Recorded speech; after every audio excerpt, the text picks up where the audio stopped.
बात मालदीव की और वहां के राष्ट्रपति मोहम्मद मोइजू की, जिन्होंने अपने चुनावी कैंपेन में इंडिया आउट का नारा दिया था, लेकिन वो अपने मंसूबे में कामयाब नहीं हो पा रहे हैं।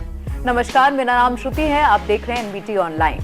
मालदीव से भारतीय सेना हटाने को लेकर दोनों देशों के बीच शुक्रवार को दिल्ली में दूसरे दौर की बातचीत हुई। बातचीत के बाद एक संयुक्त बयान जारी किया गया, जिसके मुताबिक दोनों पक्ष इस बात पर सहमत हुए हैं कि मालदीव के लोगों को मानवीय सहायता और मेडिकल बचाव सेवा मुहैया कराने वाले भारतीय विमानन प्लेटफॉर्म का संचालन जारी रखा जाएगा। हालांकि बात से स्पष्ट नहीं हो पाया है कि भारतीय सैनिक की मालदीव से वापसी के संबंध में कोई फैसला हुआ है या नहीं।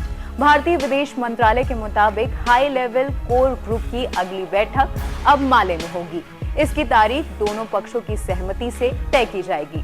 लेकिन जानने वाली बात यह है कि न्यूज एजेंसी पीटीआई ने मालदीव के फॉरेन मिनिस्ट्री के हवाले से कहा है कि मालदीव में मौजूद सभी भारतीय सैनिक 10 मई 2024 तक वापस भारत लौट आएंगे।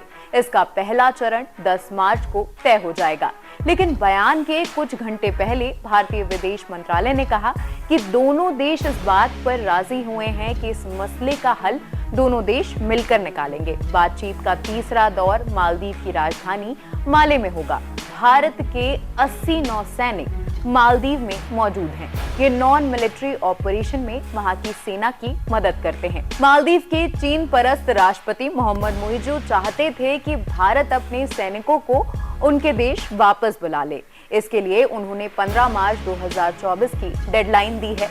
मालदीव के फॉरेन मिनिस्ट्री के मुताबिक मालदीव में भारत के 3 एविएशन प्लेटफॉर्म हैं। इनमें से एक पर मौजूद जो सैनिक हैं वो 10 मार्च तक वापस भारत लौट आएंगे। इसके बाद 2 और प्लेटफॉर्म पर मौजूद भारतीय सैनिक 10 मई तक अपने देश वापस चले जाएंगे। शुक्रवार को मीटिंग के बाद भारतीय विदेश मंत्रालय ने देर रात बयान जारी किया। कहा कि दोनों देश इस मुद्दे को सुलझाने के लिए एक साथ काम करने में सहमति जताई है। इसके तहत व्यवस्था बनाए रखने की कोशिश की जाएगी कि मालदीव में इंडियन हेलीकॉप्टर और एयरक्राफ्ट मानवीय सहायता और मेडिकल इमरजेंसी में वहां के लोगों की मदद करते रहेंगे। नई दिल्ली में हुई मीटिंग में दोनों देशों के बीच सहयोग के कई मुद्दों पर भी बातचीत हुई। इसमें वो प्रोजेक्ट भी शामिल हैं जो मालदीव के लोगों के लिए भारत सरकार चला रही है। अब जान लीजिए कि भारत मालदीव के रिश्तों में तनाव की वजह क्या है। 15 नवंबर 2023 को मालदीव के नए राष्ट्रपति और चीन समर्थक कहे जाने वाले मोहम्मद मोइजू ने शपथ ली थी। इसके बाद भारत और मालदीव के रिश्तों में खटास आई थी। इसकी 4 मुख्य वजह हैं। पहली, मोहम्मद मोइजू ने अपने चुनावी कैंपेन में इंडिया आउट का नारा दिया था। दूसरी वजह है, मोहम्मद मोइजू ने सत्ता में आने के बाद मालदीव में मौजूद भारत के सैनिकों को निकालने का आदेश दिया था।